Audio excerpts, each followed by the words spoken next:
Ladies and gentlemen, welcome to week number 2 here in CE 155, Facility Layout and Design. Excellent work for week 1. Chef Suzanne and I chatted very briefly earlier today, and I think she's going to have some very enthusiastic things to share with all of you here in a few minutes. But I was very, very impressed. One of the most impressive things that I ran across this week in my little journey was your discussion boards, and some of the stuff that you guys were posting on those discussion boards. Number one, very well thought out. Number two, your responses were absolutely fantastic, and I really appreciated that.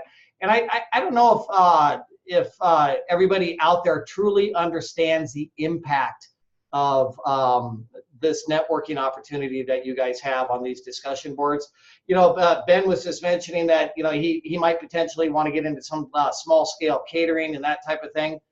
Well, check it out. I can't tell you how many times I've been referred because I knew somebody that I had met somewhere along the line. Chef Suzanne, do you ever still hear from people in your culinary school that you used to network with?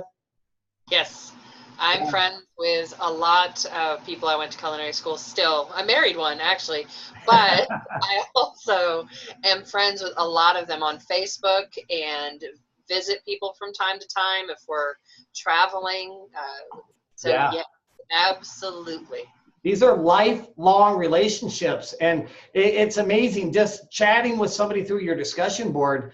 You know, you never know. You might be opening a restaurant with this individual, 10 years down the road.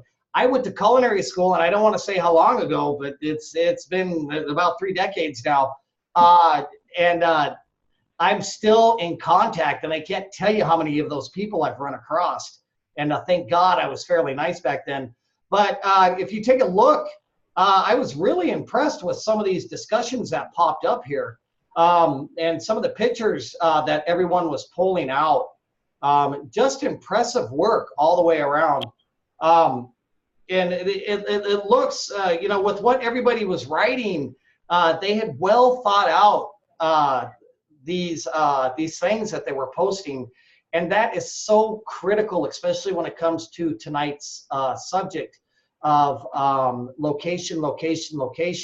And I was impressed that people really had the ability to have the vision in their head already of what they were thinking about it. So hats off to everybody on some certainly great work on your discussion board this week. And then Chef Suzanne, what kind of feedback do you have with week 1 assignment? For the most part, I thought they were some of the best I've seen, and I've been grading this particular course for a while. They were very thorough as far as making sure to have all the components listed. It's easy to forget some of those things sometimes, to make sure that you have all of the sauces and things, and for that may come from another station, or if you have a pasta dish with breadsticks from another station. Folks remember to put those things in, and it does make a difference. And the more thorough that the equipment list is, the easier it will make for when you actually start working on your layout in a couple of weeks. So I thought they looked really good. One of the hardest things that people have issues with is the stations, where they're not for sure what some of the stations should be because they're kind of new at this. So that's kind of a learning curve for some people, but I think in general, everybody did a really nice job. Awesome. Thumbs up, everybody. That's I am still grading, so if I haven't got your assignment, I promise they're coming as soon as we're done with live session. I'll be finishing up. Oh, that's awesome. So great job, everybody. And it's so enthusiastic to see that people that are learning to become culinarians are very focused on their techniques, their knife cuts, saute abilities, but thinking down the road, it is critical, this class, because I guarantee you, each and every one of you out there will be involved in some form of facility layout, one way or the other. Even talking to people that are going to be doing catering events, the layout of your workspace is critical. So Good job. Off to an excellent start. I want to take a quick moment and take a look at our class page this week, just to make sure everybody's on the same page where we're going. And we'll talk about our assignment here a little bit later on. But first, is everybody taking a look at these beautifully produced videos? They're little tidbits about what's coming this week and some information about our class in general. So each week, please take a moment to take a look at these videos. This week, we've got some research materials coming up. This has got some great information that's really going to help you figure out your location. And then obviously, if you miss this live session, you're in it now, so you were not missing it. But if you were to miss it, remember there's always a live session archive right here for your convenience. And then down here is our assignment this week, which is kind of cool. Please remember, hold on to that facility layout tool because you're going to get back to it in weeks 3, 4, and 5. We're not going to be working with it this week. But certainly keep it in your drive and don't erase it because you're going to be referring back to that. And Chef Suzanne can probably get my back on this one. When you get out of school, you're still going to be referring back to that at some point in time. Yeah, I guarantee you it's 100% bet. So just thinking about that, how important is location? Does anybody have any comments about that? Any thoughts? Anybody want to share something? Joseph, how important do you think location is? Well, it's pretty much important depending on what you're selling and the people that you are trying to get to visit your location. Yeah. I like your response because you use the word depending on, and that is critical, and we're going to really get into that. What about you, Melissa? What do you think? Melissa?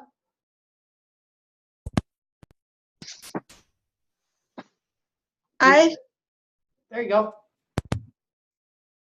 That it's just very important just to have the right location.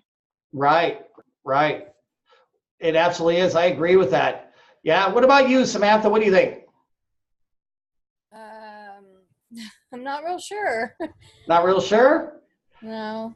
I think here in a few minutes you'll be real sure, because we're going to share some stuff that might help you out. I want to hear from Aaron out there. What do you think? How important is location, Aaron? As far as I know, it's very important. Uh-huh. I'm looking into catering, which is a good. I mean, you can kind of be all over with catering, I think. Mm-hmm. And you can pick and choose, but yeah, I live up in the middle of nowhere, and there's a few restaurants up here, and they do good on the weekends, but not during the week. Right.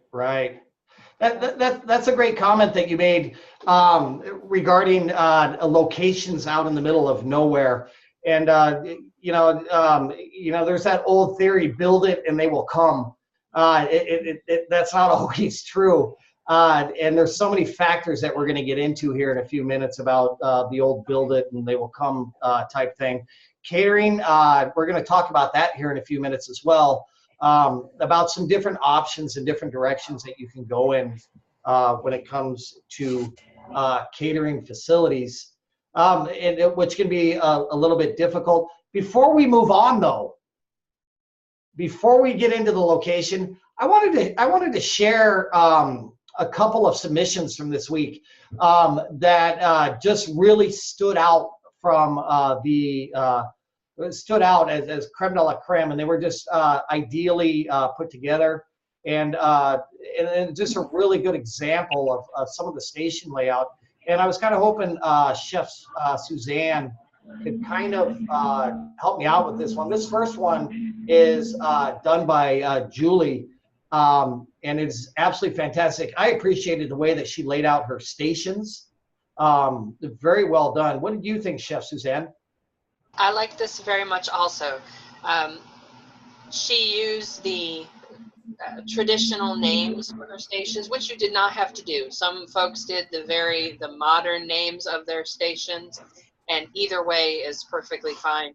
I think what I appreciated from a standpoint of just glancing at this, it's really easy to understand. It's going to be easy for her when she moves on to the next step, when she'll use this again, that she will easily be able to look through all of that equipment and be able to break it into the stations and make sure that she has all of that equipment in her layout. So it's really, really organized. Absolutely. Rock on, Julie K. That's incredible. This is another one here that I thought was really nicely done as well by Danae. And what stood out for you on this one? This one I liked because this is all food that we can relate to. It's not a fancy menu. There's not all the fancy, the French terms or anything like that. It's just very straightforward. And this is one that we can all relate to, that it kind of looks like probably many other people's menus and equipment that they'll be using. And again, very well organized and thought out, from hot equipment to cold equipment, and then also things involved in prep are listed under equipment. Right. Well, and that's kind of seems like you're saying that was kind of the common theme throughout the assignments this week. And that as a chef, that just impresses me. So you guys really rocked the house once again on this week. And thanks to those to Danae and Julie there for letting us share. We appreciate them letting us use their assignments. That was awfully nice of them. And I could, just to be fair, I could have picked many others. There were lots of really good ones. So I was a little torn having to choose two. So. Well, we got 4 weeks left, right? So let's see. We're going to amortize that over 100. So we're going to have to go through 25 a week, I think, to give everybody a fair shake, because I think a lot of people out there deserve it. So moving on to this week with our assignment, location, and how important is it? We just heard some really cool things out there from some of the comments. Going back to that comment made by Joseph, which he said depends on, that is so critical.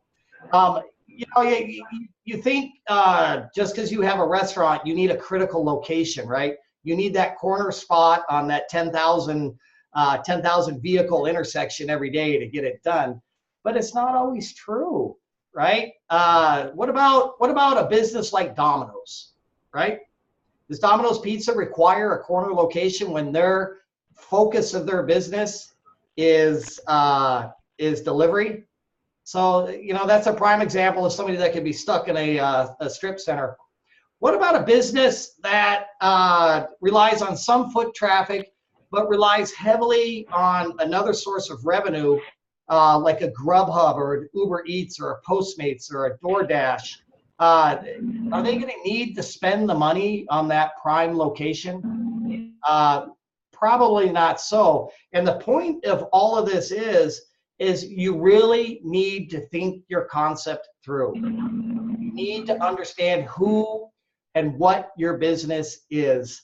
And I will give you all of a very valuable piece of advice from my own personal experience. I've opened multitudes of my own restaurants, and some were bad decisions, and some were good decisions, but you need to learn to distinguish the difference between what you want and what is best for your business.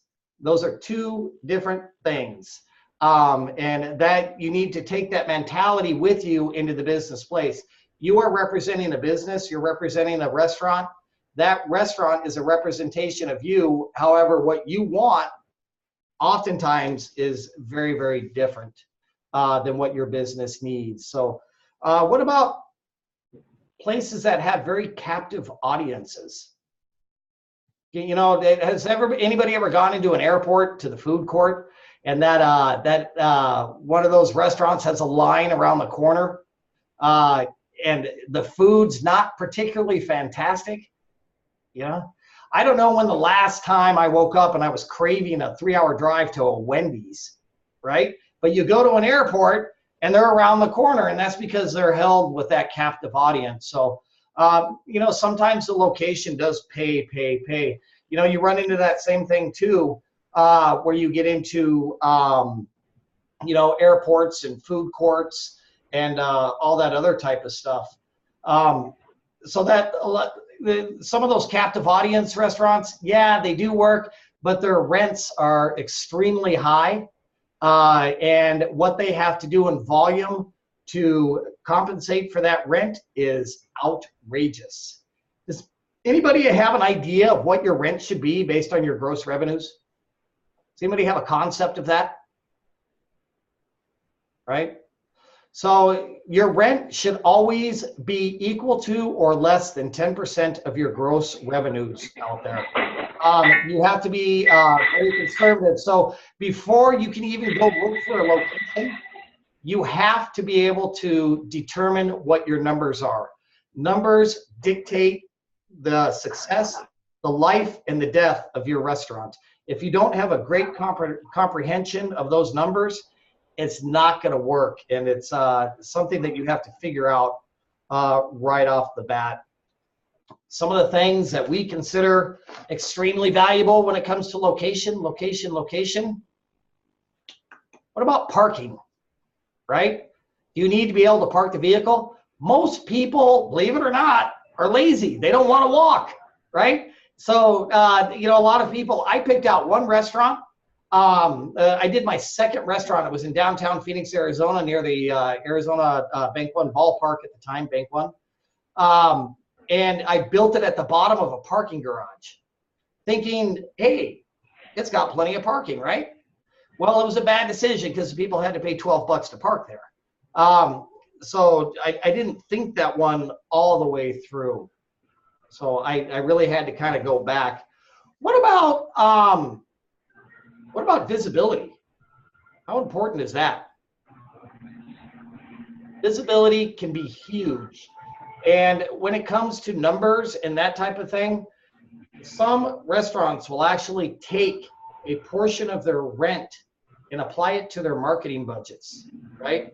Because of the visibility that they gain from having that key location.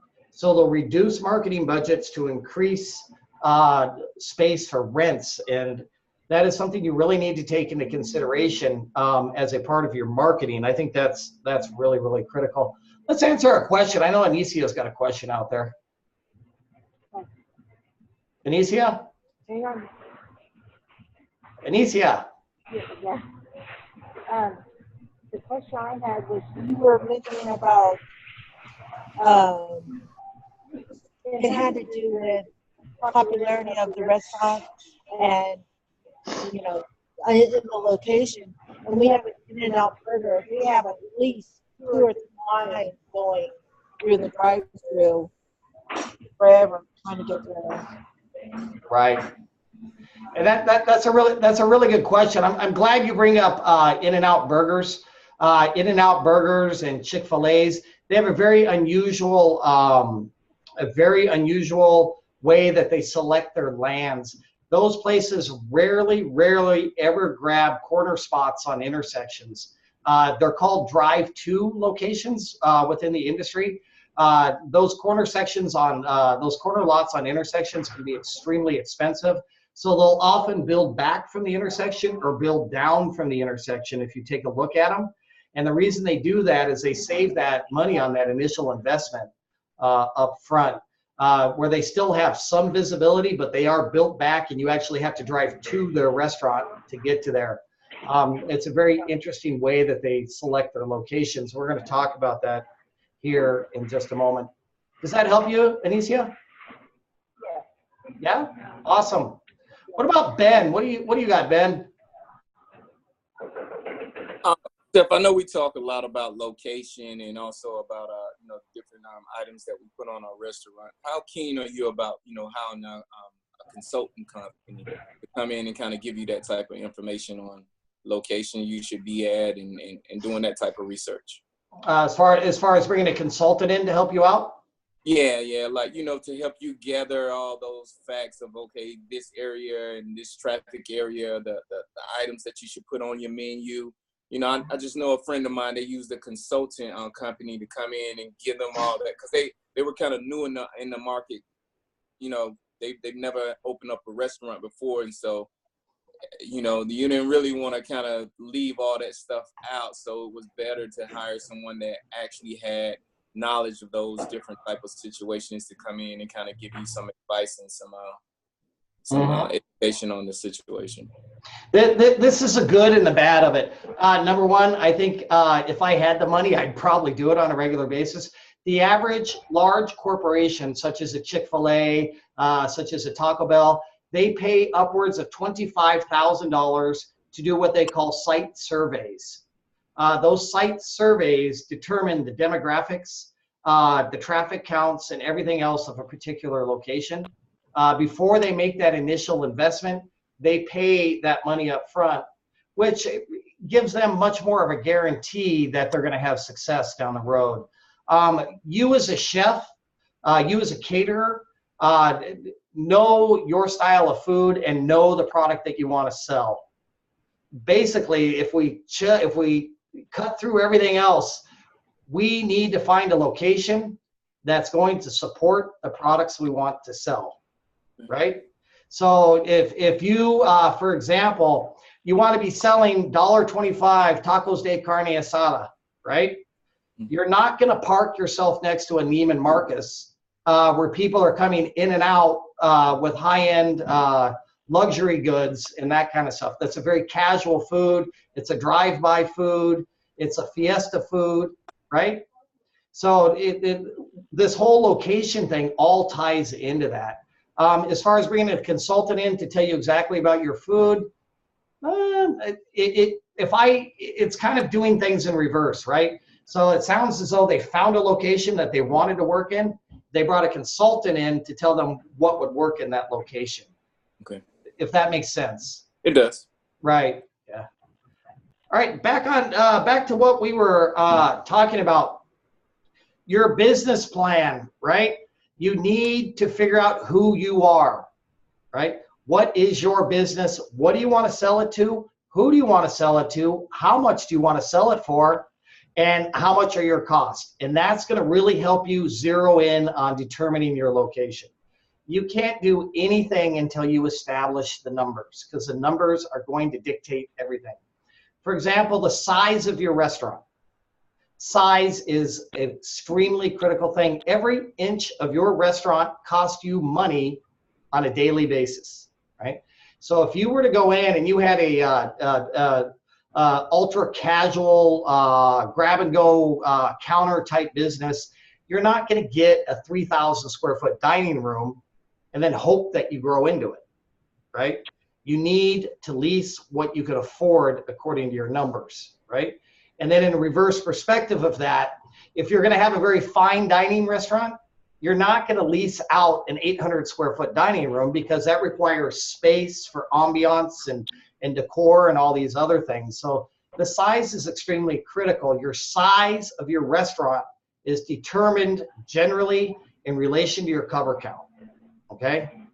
Your cover count is how many estimated guests you're going to be serving on a daily basis, so you can determine the size of the space that you need, right? So if I do my numbers on my estimates, and I estimate that I'm going to be serving 100 people for lunch and 100 people for dinner, that's 200 people per day in my restaurant, I need to scope out a location where I can comfortably produce that and comfortably accommodate those people. I'm not going to search out a restaurant that's 10,000 square feet to accommodate 200 people per day. I'll go broke. I'll have no money. So we always think this through from start to end. I know a lot of people out there are in love with food trucks. How many of you out there are in love with food trucks? Yeah? Okay, food trucks are pretty cool. They really, they started out here on the West Coast. They became big business, and then they're kind of fading out, you know? And they're fading out because they're extremely difficult to make money on those things on a long-term basis. It's a 60% failure rate within the first 3 years of owning a food truck. So if you make that initial investment of $50,000 for your truck, your equipment, your product, everything else, it's a 60% chance you're going to lose that money within the next 3 years. And I don't want to rain on anybody's parade, but you need to have a very realistic understanding, because you are dealing with money. You're not dealing with a food truck. You're not dealing with food. You're dealing with money. And, for a long-term perspective on food trucks, there is a chance. There's a 40% chance of survival past the 3-year mark. But, just think that through. How much money can you generate on a food truck? Right? So, for example, if you go to an event, you do 3 events a week. Right? You do 100 people at each event, $6 per person, right? That's going to be $1,800 a week in revenues, $7,200 a month. And then, you're operating on a 20% profit margin. You're not left with a lot at the end of the day. So that's something you really, really need to think about. And, speaking of failing, the restaurant business as it is can be a risky proposition. And the point of this talk and the point of the information I want to share with you is you need to be very well educated. You need to have a lot of knowledge, and you need to have appropriate funding, right? Everybody knows what capital is out there. Is that correct? Right? They say you need to have at least 3 years of working capital in your bank before you even open your door. And there's an 80% failure rate for restaurants before their 5th year. And what happens is a lot of people get into this business and they decide to open up restaurants, but they have a real lack of knowledge, right? They don't understand the business. They don't understand the food preparation. They don't understand the techniques that all of you are learning right now at Escoffier. And then all of a sudden they open the doors and they're, then they have a lack of experience. It takes some time. Don't run out there and open up a restaurant right away. Learn the business, understand the business.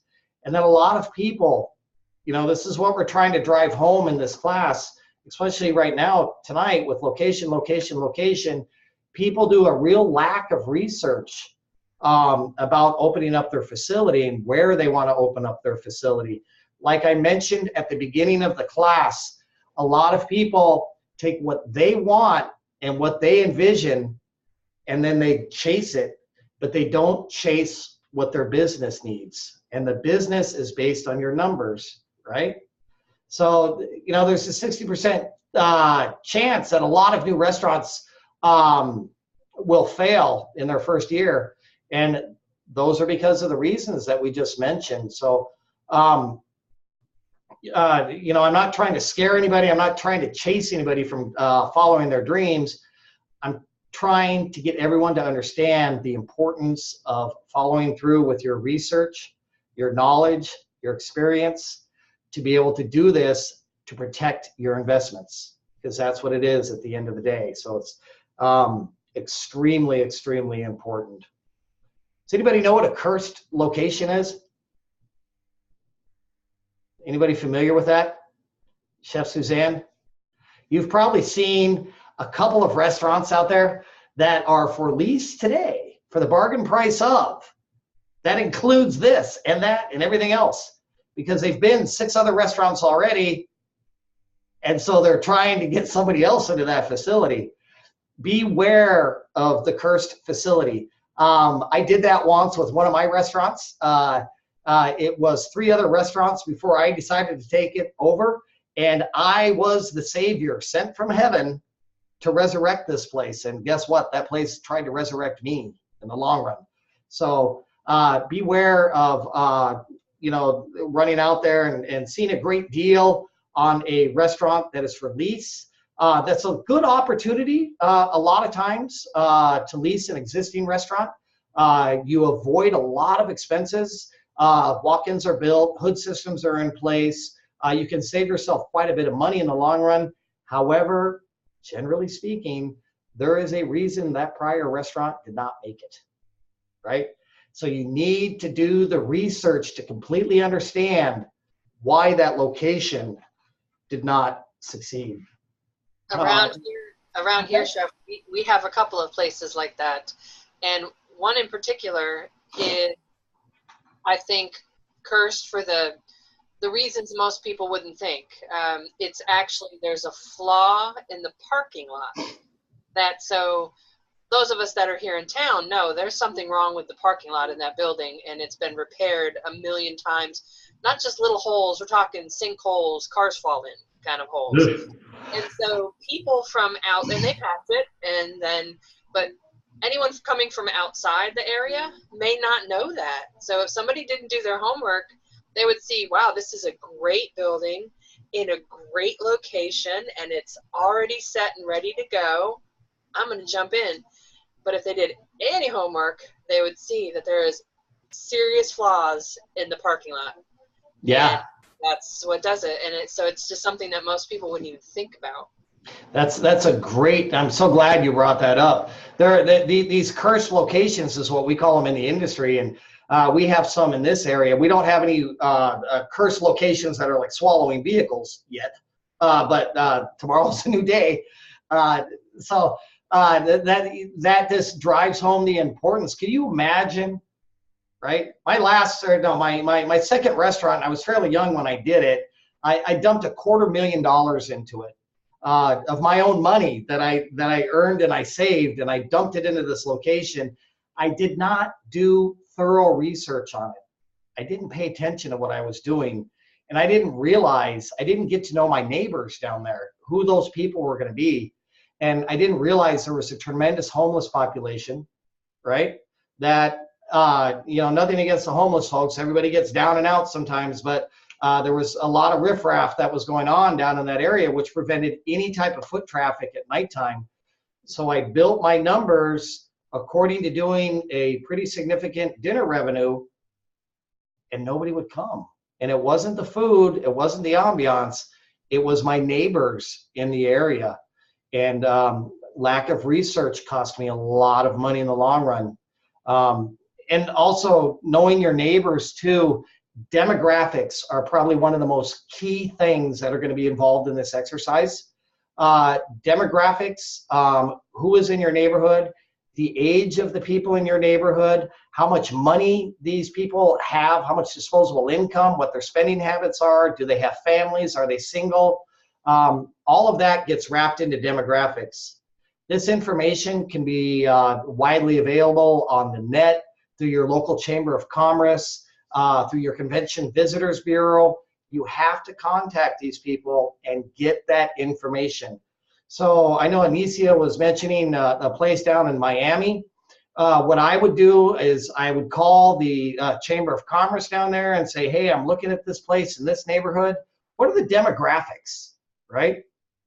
The reason for that is if you're going to open up a fine dining restaurant, right, in a neighborhood that has primarily young families with small children on limited incomes, you're probably not going to do that well, right? But that's a simple phone call. Yeah? If you base your business, I want to do a lot of catering.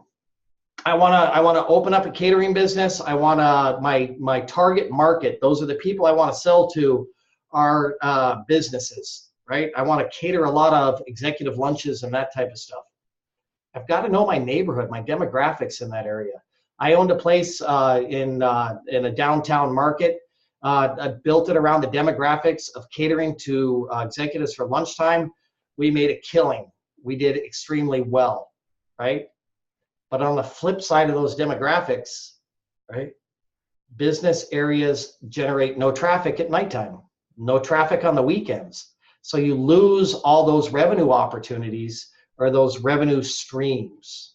Everybody's familiar with a revenue stream? Right? Revenue streams are critical in restaurants. A lot of people are under the assumption that when we open a restaurant, right, people come in, we feed them, that's our revenue, right? That's not the case. We have to think outside the box in the restaurant industry. A successful restaurant will have multiple streams of income. For example, the last facility that I did, we had people, we opened up the door, people walked in, we fed them, one stream of revenue. We did a lot of catering out the back door to local businesses, second stream of revenue. We did cooking classes and culinary classes, third stream of revenue. We opened up a bar, our fourth stream of revenue. So all of this, you've got to know your neighbors, right? So in order to generate and sustain all four revenue sources, we had to have neighbors that would utilize those facilities and those opportunities. You've got to understand who also comes down to visit that area. I'm sure some of you going through your discussion boards, you guys had some killer concepts, some gorgeous fine dining facilities. Make sure that the people that are in your neighborhood and going down to visit your area are in and able to sustain that type of facility. Do not put a fine dining restaurant next to Wrigley Field, right? It ain't gonna happen, man. These people are there to eat hot dogs and everything else, right? So you've got to be able to match. Put your fine dining restaurant next to the Guggenheim in New York City, right? People that visit the Guggenheim are more apt and more educated about fine dining, right? So it's worth to pay the rent to make that happen. Also in your demographics, you've got to be really careful too, and you've got to understand the ages of the people that are in that area. For example, if I was to open up a particular restaurant that went to, that focused on the younger people, right? People in their 20s, the Gen X, they're younger than that. What's the new generation called, Chef Susan? We'll call them techies, right? Okay. How about cell phone people, right? So we'll call them like cell phone people. If I'm going to open up a restaurant to appeal to that clientele, I have to really understand where they're located and what their spending habits are, right? In order to become successful. So it's very, very important. A 27-year-old young up-and-coming executive is going to have radically different spending habits than a 61-year-old on fixed income, right? So understanding your neighborhood, thorough research, start to end. As this assignment is submitted, Chef Susan is going to be taking a look saying, oh boy, they opened up a $70 per person restaurant in a fixed income retirement neighborhood. You know, it's got to jive and it's got to flow. We talked a minute ago about the fact that a lot of these big companies, when they come in, they do that research. They'll pay up to $25,000 to do a site survey. You can do a lot of that yourself by reaching out to your local community, spending time down there, talking to local businesses, getting a feel. Knowing your neighbors. Do not open a restaurant in a saturated area, right? Dallas, Texas, for example, has 6,000 restaurants in its community, right? At what point does it become saturated, right?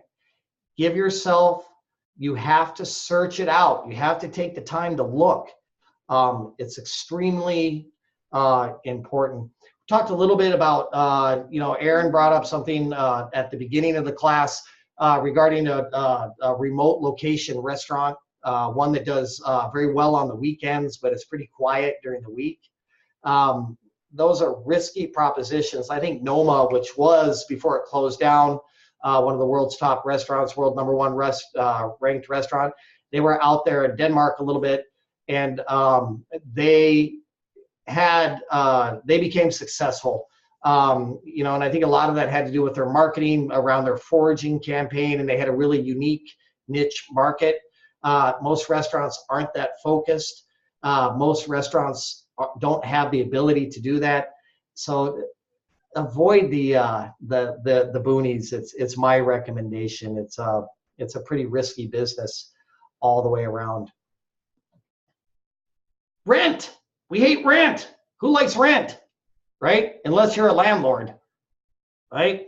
Ugh. Rents are risky business out there, right? We talked about the fact that your rent for your facility should equal no more than 10% of your monthly gross, right? Very, very important.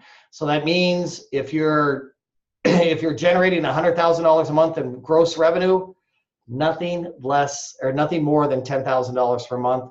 And that's not a lot these days. That doesn't go very far. Thomas Keller just closed his restaurant down, right? Did you read about that, Chef Suzanne? No, No, I have not. I don't think I've seen that. yeah, closed down one of his restaurants, one of his mini restaurants in Beverly Hills. In Beverly Hills, they tried to renegotiate the lease on the property. His current lease was $106,000 per month. Okay. Now, that equates to having to generate $1.2 million a month in revenue in order to sustain that $106,000 a month in rent, right? Which equates to roughly $325,000 per week in sales. So that, that it's rough. It's a serious game. Once you lock into a lease, that's like getting married, people. They don't go away, right?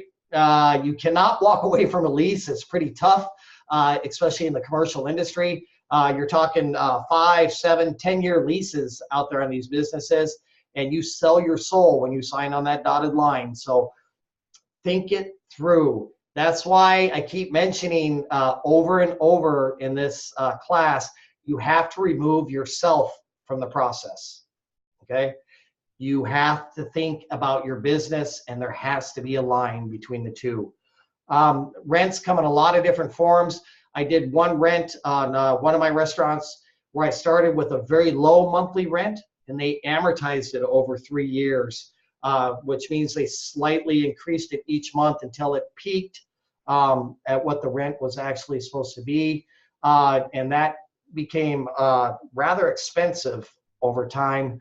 Leases also can be a little crazy if you don't know exactly what you're doing. They have things out there like triple net leases. I don't know if anybody's familiar with what one of those is. Stay away from them, because triple net leases, you're responsible for property taxes, repairs, equipment repair, everything else. So lease negotiation, pair up with somebody who's got good experience in that area that knows what they're doing. Something else that's kind of interesting too when it comes to rents and leases on restaurant facilities. It's very, very common that restaurants are oftentimes involved in some type of common area, right? A common area would mean that there's 2 or 3 other adjoining businesses that share a plaza, that share a parking lot, that share a walkway, that share a staircase. Guess what you're going to pay for in your monthly rent? Your landlord will assess you with a portion of that common area on a monthly basis, and it gets a little bit frustrating on that. But we talked to a couple of people out there that want to do catering, and there's some cool stuff out there now. And I think Chef Suzanne knows exactly what I'm about to talk about. When you're trying to avoid that large overhead, because you're going to be doing a catering, you're doing mostly backdoor business, and it's sporadic business, and you're not doing it 7 days a week, you want to take a look out there for alternate opportunities, such as a shared location. And I think those are pretty popular today. I see those popping up quite a bit in our local market. How many of you are familiar with that? We just had the first one around here just recently open, and it's doing huge business. I actually had never looked at the pricing until today, as a matter of fact, because I have the other 155 class, and we actually looked at it. I pulled it up while we were in there, and it's about $250 an hour for a minimum of 3 hours. And that's if you want the whole kitchen. If you want, that is like if you're doing cooking. Then there's also a rate if you're just prepping, and another rate if you're just staging. So it's very interesting how it's set up at different places for these shared or commissary type kitchens. I think it's very interesting. Yeah, I think it can be very advantageous to certain types of businesses out there. I know my wife was involved in a farmers market business with doing some sauces and that type of thing, and we had to be able to hang our license in a facility, and so we took a look around until we could find a shared facility that we didn't have to spend that expense. I know some of you might at some point in time end up getting into a farmer's market type business or something like that. If you get into a bakery type business, most states allow they have what we call the cottage law, where you can actually bake in your house so you can avoid getting a facility. But when it comes to any type of food manufacturing or any type of sensitive foods that are prepared, they have to be done in a licensed facility. And that is something else you need to be very, very conscientious of. And, just taking a look real quick to kind of sum up this rent situation here. You really, I don't know how many of you out there have just like driven down the street, seen a house and bought it, some people do it. It'd be nice to be able to. However, I think most of us kind of take a look at the property first, see if anything's wrong with it. Do our research thoroughly. And over here is some information. You always really have to understand what you're looking for or what you're paying for. Every penny that goes out of a restaurant needs to be accounted for. We operate on a 10-20% profit margin. You have to have a great comprehension of that information. Usable square feet, critical, right? Of all the space, if you're renting 5,000 square feet per month, you want to make sure that you're using 5,000 square feet per month and that you are able to do it. The rentable square feet is generally the rent of the actual facility plus a portion of the common areas, which gets a little irritated. If you're next to a dive bar that's trashing out the patio that you use as a common area and you're trying to run a upscale casual restaurant, you run into a lot of friction in those types of situations. And so be very conscientious of that. And then the gross square feet is how many square feet that you're actually renting on a monthly basis. So those are some of the things that you need to really watch out for rent. They can be very, very, very important.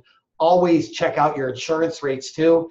Insurance rates radically vary from area to area. And before I answer Ben's question here in just a moment, something else you need to be extremely conscientious of. How many of you out there have intentions of serving alcohol in your business? How many people have thought about that? Anybody? Alcohol can be a very, very tricky scenario, right? Liquor laws in many states can be a big, big challenge. I opened up my final restaurant down in a touristy area, and there weren't a lot of restaurants, but we had a very nice bar and a very nice selection of wine. It was a very nice restaurant, and we had a real challenge getting our liquor license because I didn't take into account the fact that there was a children's school not too far from the restaurant, right? And so these zoning laws with liquor laws, so please, ladies and gentlemen, when you're working on your assignment this week, right, do not open your restaurant next to a playground, right? Chef Suzanne is going to be like, have you thought about it, right? It's a critical step. Have you run into that, Chef Suzanne? Well, strangely enough, where I'm actually located is in Texarkana. It's a border city. Half the city is in Arkansas, the other half of the city is in Texas. And up until just I don't even think it's been in the last 5 years, Texarkana, Texas was dry. Mm-hmm. Meaning in order to buy, you could buy at a restaurant, but you normally had to purchase almost like a little membership card to purchase alcohol in a restaurant. And to actually buy alcohol for home, you want to just buy some beer, you had to cross the state line. And that's fairly, in Texas here, it's also kind of a big deal. You have to be a certain distance from not just kids, but churches. And there's a lot of churches in Texas. Yeah. And in our local community here in Southern Arizona, they don't issue liquor licenses for bars anymore, right? You have to buy one that's used, and they can run upwards of $250,000, so they can be very, very difficult to get. So you need to be very conscientious of your location for your restaurant if you choose to serve alcohol, right? It can't go next to a church. It's not going to work, right? Let's talk to Ben. Ben, what's going on? I just was commenting on what you were saying for is the leasing of a building. I had a friend of mine that he had one location, and then he ended up finding another location, and he spent a lot of money into fixing up the location, and something went wrong inside of the building after probably about 6 months of being open, and the owner didn't want to fix it. And so he ended up just leaving the building, but in the process of just leaving the building, he ended up having to change his restaurant name, because I'm guessing for what you were saying is he couldn't just leave and go open that restaurant up again somewhere else. I'm pretty sure the landlord was going to come after him. So he ended up having to change his name, and it was a name that was dear to him and his wife, but it had to be done because, you know, the owner didn't want to fix something inside of the building. They spent a lot of money fixing up the building. Yeah. And it's a sad thing. And, you know, I know when we buy homes, we do home inspections. And it's a lot of people just assume that leased facility that you're going into is in tip-top shape, and it's not always the case. And there are landlords out there that will do, I think, what happened to your friend there, and they try to assess you with the expense. A lot of landlords will do what we call called build-outs, which can be negotiated into your lease, and they'll actually alter your facility. And then on the flip side of that, there's something called T&Is, which are tenant improvements that you're held responsible for as the business owner. It sounds to me, Ben, like your friend had a triple net lease on the property, or even maybe a double net lease where they ran into a conflict about whose responsibility it was to do that repair. Yeah, that's exactly what it was. Yeah, and that's unfortunate because a lot of these folks out there, especially in the restaurant industry, we work hard for our money, and you know, we do the best to make an investment, a sound investment for our future. And oftentimes you get some of these landlords that you know, they can be tricky. And so once again, going back to what we said at the very beginning of this class, research is critical. As we're kind of winding down here a little bit, before I want to take a look at some odd locations. There's weird places that restaurants pop up and succeed. And Chef Suzanne or anybody else out there, I was reading an article recently about a couple. They migrated to America, and he got his degree, I think it was from the CIA or some culinary school, and talented guy, but he couldn't afford to open a restaurant. So he found this place in a gas station, and he opened it up, and it's become extremely successful. So I guess people pull in there to get gas, and you know, they you know, grab a bite to eat at the same time, which is kind of, I mean, you would never think, but there are businesses out there that do make this make their living doing this.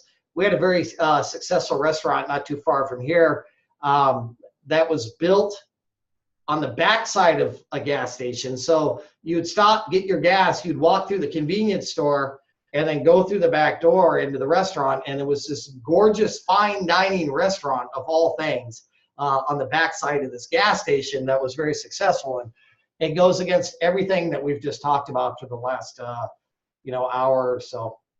Museums, very common to see restaurants and museums, kind of going back to that captive audience thing that we were talking about at the beginning of the class. So that's something to think about. If you have a concept, if your target market and your numbers dictate to go to a museum, go to a museum. What about a department store, right? We all know about Dillard's and Neiman Marcus and Macy's. A lot of those places actually have restaurants, don't they, Chef Suzanne? One of my favorite places to eat when I was in high school was inside of a department store inside the mall, and they had the best little fine dining restaurant tucked away in the back corner. It was wonderful. It is odd, isn't it? You had to like walk through like the Christmas displays and things, like the holiday displays, to get to this little door, and there's a restaurant. Yeah, you can pick up a blouse and a bowl of beef stew. I mean, who would have thought? I don't know how many of you have been out to IKEA, but IKEA's got a restaurant in there that's just gung ho with Swedish meatballs, and you can go in and you can buy yourself a sofa and a bowl of Swedish meatballs and smoked salmon and be on the way. And it's amazing. Restaurant that I used to frequent quite a bit up here in the corner is actually built into the post office in Gerhardt, Oregon. And it's called the Pacific Way Cafe. The post office is upstairs and over here to the side. So when people come to pick up their mail, they stop and they get a bowl of cioppino. So, locations can widely vary. It can be a really tricky thing. And then, in kind of summary, before we look at the assignment page, I think it's so critical. I don't know how many of you guys have an extra. I think the average cost on turning the key on a new restaurant these days is anywhere between $400,000 and $500,000 to just do a basic facility. And I don't know how many of you have that laying around. And if you lose it, it's not a big deal. To me, that's a huge sum of money. Research, knowledge, experience. Research, knowledge, experience, research, knowledge, experience. I can't say it enough. You have to do thorough research before you turn the key on that facility. Chef Suzanne, what else am I missing? What else would you throw into this pot of soup? I can't think of anything that you've missed. You've really covered even more than I would have thought. So I think you've covered some great, you've given them all a lot of food for thought today, I think. Yeah. And I think that's critical. I highly urge, once you get these techniques and these skills down that we're learning here in culinary school, get a little bit of experience underneath your belt and then go out and do it. Chase your dream once you've got some experience underneath your belt. Time. This is not something you can go out and get done next week. It does not work that way. You have to be patient with yourself. It's a major investment, right? That money that you are investing into your business is designed to give you a living, right? It's designed to feed you, right? You have to give it its proper environment to do that. Let's take a look at our assignment page this week and see what we've got to get done. And Chef Suzanne, certainly feel free to help me out with this at any point in time. But we're not using our facility layout tool this week like we talked about. We're going to be using that again in weeks 3, 4, and 5. So put that to the side, hold on to it. We're going to be talking about the advantages and disadvantages of where you want to start your business. There will be disadvantages. I don't know of the ideal location yet. After 37 years in the industry, I haven't found it. So please be aware of that. As you are writing this out, stay away from the one word or the short sentence answers. For example, you have to understand and discuss the advantages of your location. Do not write, I like it, lots of traffic. That's not going to fly. You need to explain yourself in detail the advantages of your location and why you think it works with your business model, right? We talked a little while ago about including a clear and concise concept statement, which needs to be into this exercise so Chef Suzanne can understand exactly what you're putting in there. You need to discuss the disadvantages of your location, right? Be honest with yourself. Don't hide from the truth. If the worst thing you can do in business is not be honest with yourself, because then you're exposing yourself to what we call, it's a SWOT, right? Strength, weaknesses, and you need to be very, very careful of that, and threats. So never turn a blind eye to a disadvantage, because oftentimes in the food service industry, those of us that have been successful take disadvantages and turn them into an advantage. And that's what it's all about. Whether it be an upset customer at a table that you turn into a very happy customer, or a challenge with the location that you've chosen and turning it into a positive challenge. So you need to discuss that. What else needs to go into this assignment, Chef Suzanne? I think the first thing is, it sort of gets lost up there, is where do you intend to start your business? You can tell me, it's entirely up to you. You may have an actual building in mind, and you may say this is the building, or you may say, well, I'm just looking at, downtown Chicago, and then base your advantages and disadvantages around that. I would stay away from using an entire state. That's kind of vague. It doesn't really tell you a whole lot about advantages and disadvantages. I would try to be as specific to at least a part of a city versus a whole city. And like I said, some people even have a building in their mind already. So that's entirely up to you. And then the advantages and disadvantages, let me know what they are. And don't forget your concept summary. And don't just put food truck. If you're going to put your concept in there, put a food truck open for breakfast, lunch, and dinner, serving, tacos, whatever. Yep, awesome. That's some great information. And speaking of food trucks, ladies and gentlemen, don't be discouraged by what I told you about the food trucks with that high failure rate. Just accept it, understand it, and see how you can turn that into an advantage. Because a lot of people turn a blind eye to the fact that 60% of the food trucks go belly up, right?